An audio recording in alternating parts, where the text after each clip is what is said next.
Mesdames, Messieurs, bonsoir et merci de prendre ce rendez-vous de l'actualité sur Eden Télévision.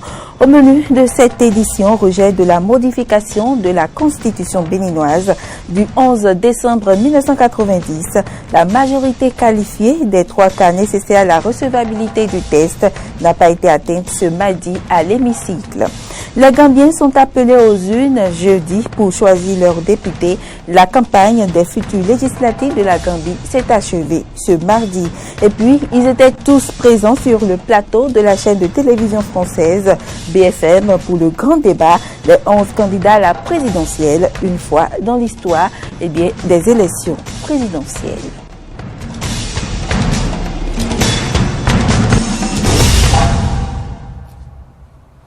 Bienvenue dans cette édition. Il n'y aura pas d'étude au fond du projet de loi portant révision de la Constitution. Les députés n'en ont pas voulu, en tout cas si l'on en juge par le vote de recevabilité du projet qu'ils ont émis hier mardi à l'Assemblée nationale. C'est le non qui l'a emporté avec 22 voix contre 60 pour le oui et une abstention. Le rejet du test procède de ce qu'il fallait une majorité qualifiée des 3 quarts au oui pour emporter recevabilité du projet. Avant ce vote, un débat houleux a opposé les partisans de la recevabilité à ses pourfendeurs. Je vous propose de suivre quelques interventions. Proclame le résultat. L'Assemblée nationale a rejeté la prise en considération par 60 pour et 22 contre et une abstention. Voilà. Voilà une affaire qui est réglée. L'immobilisme n'a jamais été un atout dans la lutte pour le progrès. Nous devons prendre le projet gouvernemental, l'amender, le rectifier, en éradiquer toutes les dispositions suspectes éventuelles. Et je sais que beaucoup de députés sont dans cet état d'esprit. Je sais que notre peuple est dans cet état d'esprit. Sur les lois les plus ordinaires, nous avons l'habitude, Monsieur le Président, de faire des séminaires. Nous faisons souvent des séminaires sur les lois les plus ordinaires. Mais sur le présent projet, je n'ai pas encore le souvenir que nous nous soyons rencontrés ou réunis pour discuter du présent projet. Je ne crois pas. La manière dont le projet a été introduit, en la forme. Et là, c'est en même temps une occasion pour moi d'expliquer. C'est l'une des raisons pour lesquelles, au sein de la commission des lois, j'ai décidé de voter contre le rapport. Parce que j'estime que nous n'avons pas été suffisamment associés. Le Parlement n'a pas été suffisamment associé à la rédaction du projet. Écoutez à présent le ministre de la Justice, de la Législation et des Droits de l'Homme, Joseph Djogbenou, à la fin de la plénière. La Constitution reste en l'état. Ce que je viens de dire, c'est que il en est le premier garant de la Constitution. Nous allons donc l'appliquer comme il a l'habitude de le faire et que même si nous sommes fortement convaincus qu'il faut réviser notre Constitution, je pense qu'à un moment donné, ce peuple réussira à le faire. Peut-être pas de notre temps, peut-être bien que, oui, de notre temps aussi. Et donc, chacun appréciera le moment venu. Je voudrais profiter de vos micros pour saluer l'ensemble des députés, d'avoir pris de leur temps pour examiner d'abord en commission ce projet, et pour faire le débat dans leur communauté, et pour prendre le temps de la décision. Quelle qu'elle soit, vous savez, une décision a toujours une vertu. Et il s'agira de transformer les difficultés en opportunités et de faire avancer notre pays. On s'intéresse maintenant à l'opposition au projet de loi portant révision de la Constitution manifesté hier par le Front du sursaut patriotique. Ce front, tenait un mouvement de protestation sur l'esplanade de l'Assemblée nationale au moment où les députés étaient en plénière. Alors qu'il manifestait pour le retrait de ce projet de loi, il a finalement assisté à son rejet. Récit d'une journée de la manifestation anti-révision de la Constitution avec Aristide Setti. Une matinée du mardi peu ordinaire à l'Assemblée nationale du Bénin. Très tôt, ce 4 avril, l'esplanade de l'institution a été investie par les militants et sympathisants du Front pour le sursaut patriotique qui protestent contre le projet de révision de la Constitution. Les uns vertus du rouge, les autres simplement habillés et munis de pancartes, ces protestataires ont scandé des slogans hostiles au régime quand ils n'exécutaient pas des chansons révolutionnaires. Sur des tons graves, les responsables du front se sont exprimés aux manifestants et aux élus du peuple. Est-ce que Patrice Talon et Humbedi vont nous faire porter une camisole de force? Non! Est-ce que nous allons accepter de porter la camisole de force? Non! Parce que de la même façon, il a été doublé. Parce que Talon devrait l'aider pour être candidat, la présidente devait le financer. Et il a roublé. C'est de cette même façon qu'il va le roubler. Et partis politiques appelés à animer la vie politique, et société civile, et journalistes, tout le monde s'est tué. Et je dis, c'est tuer la démocratie béninoise. Au bout de plusieurs heures, durant lesquelles ils suivaient le déroulement de la plénière, les voici. Tard dans la nuit de ce mardi, accueillant avec joie la nouvelle du rejet par les députés du projet de loi portant révision de la Constitution.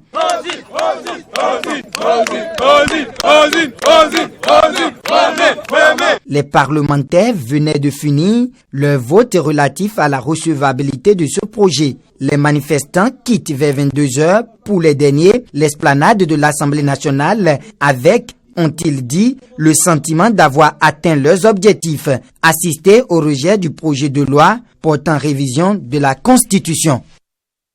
Ce rejet du projet de loi portant révision de la Constitution a suscité de nombreuses réactions.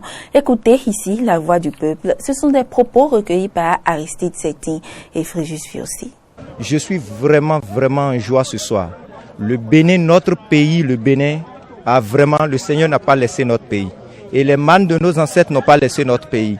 On a marqué encore dans l'Afrique que nous sommes encore un pays de paix, vraiment de paix. Changement de la Constitution, ce n'est pas ça qui importe maintenant. Nous avons faim, le peuple a faim, les grands-mères, les grands-mamans ont faim. Nous-mêmes, les enfants, les petits-fils, nous avons faim. Il faut régler cette situation d'abord avant de penser à la révision de la Constitution. Oui, et nous sommes animés quasiment par une impression de joie parce que c'est vrai que nous ne refusons pas la révision de la Constitution. Mais en l'état, ce qui est présenté actuellement à l'Assemblée nationale, je crois que ça ne reçoit pas encore l'assentiment du peuple béninois. C'est ce que le vote là a témoigné. Et je crois que cet échec-là doit pouvoir montrer au président de la République que nous vivons un malaise profond, lequel malaise doit être véritablement rectifié et que ce projet soit revu par toutes les couches de la République avant que ça ne soit réintroduit à l'Assemblée nationale.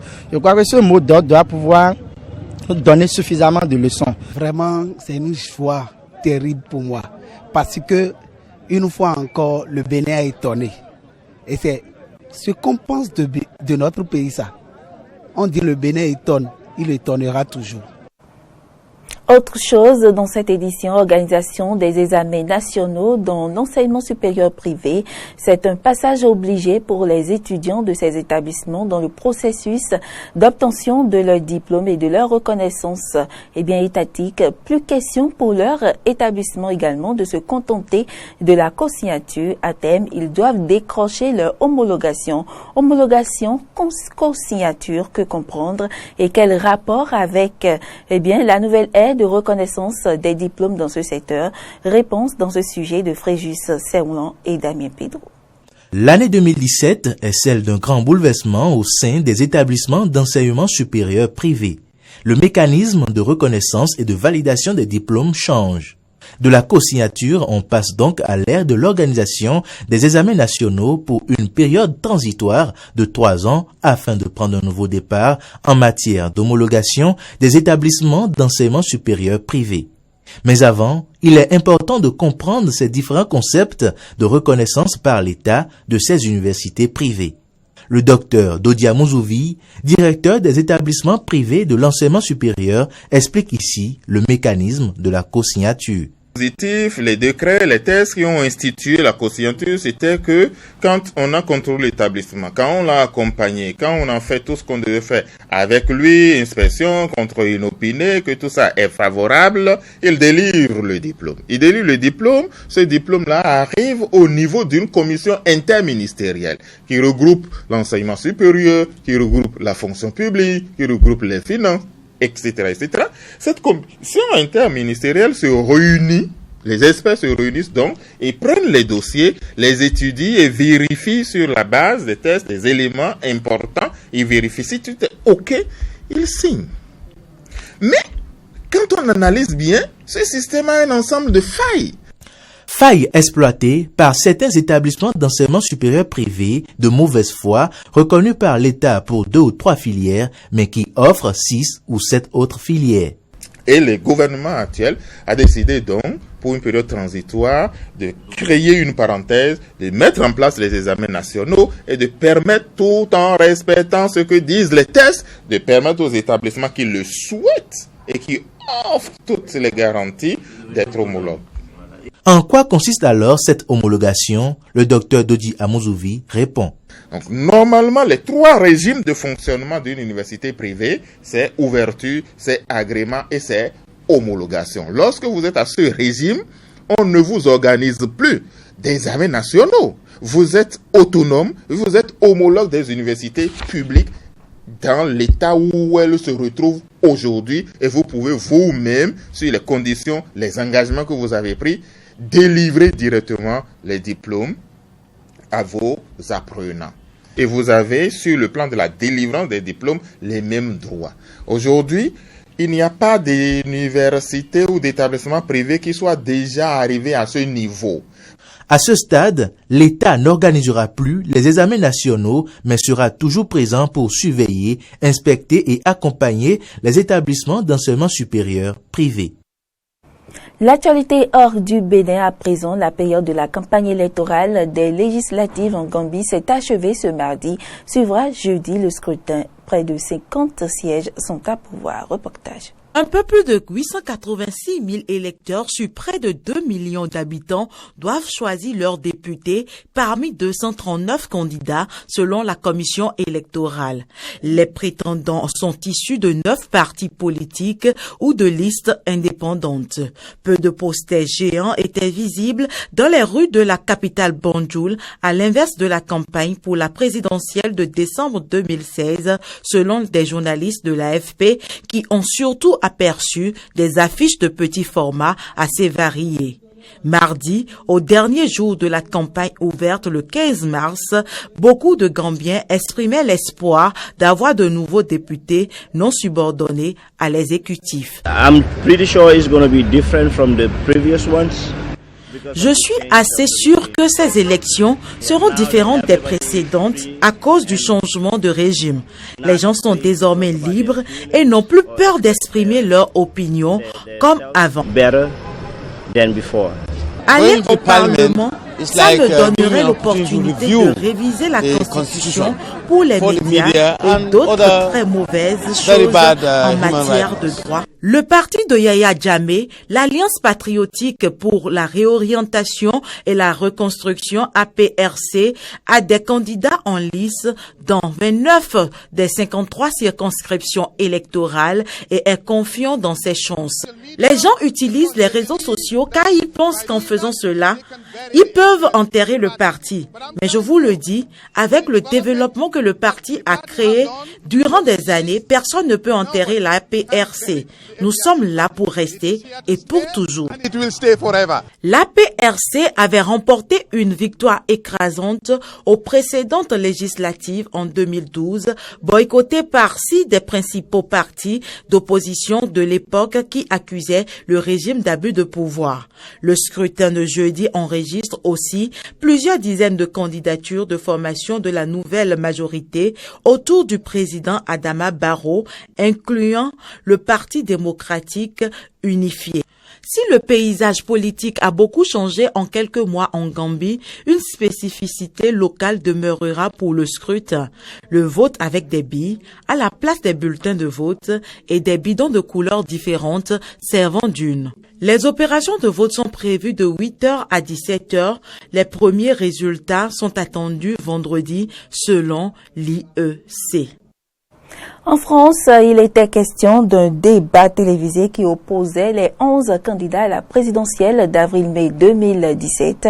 Un débat, ce débat a été marqué par des offensives déroutantes des 6 candidats qui n'avaient pas participé au débat de TF1. 15 jours après un premier débat pugnace sur TF1 entre les 5 grands, Marine Le Pen, Emmanuel Macron, François Fillon, Jean-Luc Mélenchon et Benoît Hamon, les 6 autres candidats les ont rejoints cette fois sur les chaînes Info, BFM TV et CNews. Nicolas Dupont-Aignan, Philippe Patou, NPA, Nathalie Arthaud, LO, François Asselineau, UPR, Jean Lassalle et Jacques Cheminade. Soucieux de détonner pour ce rare moment de large exposition, ceux-ci ont marqué leur différence à l'image d'un Nicolas Dupont-Aignan particulièrement cinglant envers François Fillon, directement ou plus indirectement, en lançant en préambule « J'ai toujours servi les Français sans jamais me servir ». La voix rocailleuse de Lassalle rappelant qu'il était fils de berger, frère de berger, la sortie acide contre les politiciens corrompus de Philippe Poutou, les flèches décrochées par Nathalie Arthaud dans le camp des travailleurs contre le grand patronat, ainsi que l'indépendance de la France, mantra de François Asselineau ont donné de la couleur au débat. Les échanges se sont ainsi rapidement animés autour du thème de l'Europe, où les lignes de fracture entre les candidats se sont nettement dessinées entre les tenants du renforcement de la construction européenne comme Macron, ceux plaidant pour la renégociation des traités tels Mélenchon et Hamon, et ceux demandant un Frexit et ou la sortie immédiate de l'euro comme Le Pen et Asselineau. Disposés en acre de cercle, les candidats n'ont que 17 minutes de temps de parole. Ce débat pourrait être le dernier avec l'ensemble des candidats avant le premier tour. Un autre est programmé sur France 2 le 20 avril à 3 jours du scrutin. Plusieurs candidats et le CSA ont exprimé des réserves sur cette date. En Guyane, on est loin de la fin de la crise qui secoue ce département français. Mardi, des manifestants guyanais ont campé devant l'entrée du centre spatial de Kourou pour exiger de nouvelles mesures d'aide du gouvernement. On écoute. À l'intérieur, il y a une délégation de 48 personnes, comprenant le collectif et les élus qui ont rencontré le directeur du CSG, lui demandant de contacter le gouvernement ainsi que un certain nombre de contacts sur l'Union européenne. Donc, et ils ont décidé de ne pas sortir tant que ces réponses ne seront pas données. On va rester jusqu'au moment qu'ils vont avoir une réponse. Tant qu'ils n'ont pas de réponse, on va rester là. On va attendre. Je suis content de voir ce qui se passe ici et j'espère qu'on aura un résultat. Léni Moreno est déclaré officiellement vainqueur du second tour de la présidentielle de l'Équateur, annonce du Conseil national électoral. Moreno va succéder à Rafael Correa le 24 mai prochain. La nouvelle de l'enterrement des victimes de la coulée de boue meurtrière de la Colombie, le président Juan Manuel Santos a assisté aux funérailles de ses victimes. On l'écoute.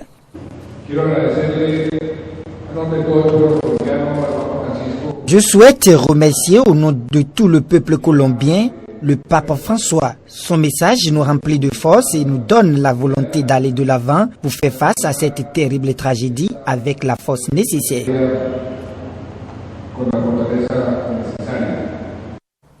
Mesdames, Messieurs, ce sera tout pour cette édition. Merci pour l'attention et à très bientôt.